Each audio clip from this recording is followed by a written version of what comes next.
নমো নমো গঙ্গা গঙ্গেশ্বৰ যমুনা আচব্য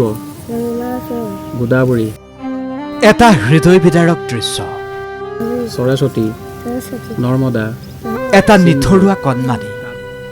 পিতৃক হেৰুৱাই এতিয়া ঘৰখনৰ সমস্ত দায়িত্ব নিজেই কান্ধ পাতি ল'ব লাগিব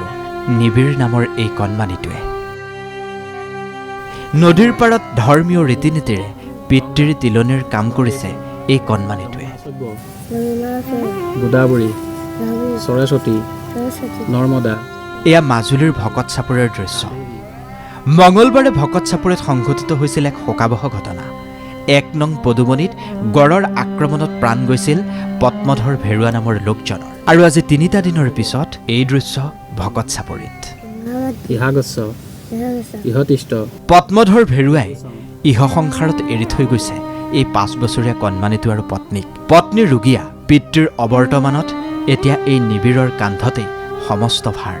অতি দৰিদ্ৰ পৰিয়ালটোৰ এই মাংগলিক কাম কাজ কৰিবলৈও সামৰ্থ্য নাই দৰিদ্ৰ অসহায় পৰিয়ালটো এক প্ৰকাৰ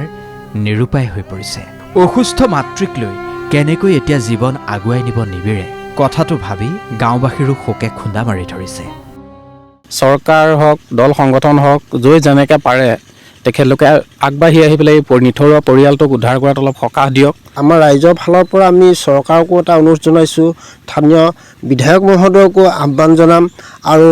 মাননীয় মুখ্যমন্ত্ৰী ডাঙৰীয়াকো আমি আহ্বান জনাম এই পৰিয়ালটোক যাতে অকণমান তেখেতলোকে চোৱা চিতা কৰি এইখনেই নিবিড়হঁতৰ ঘৰখন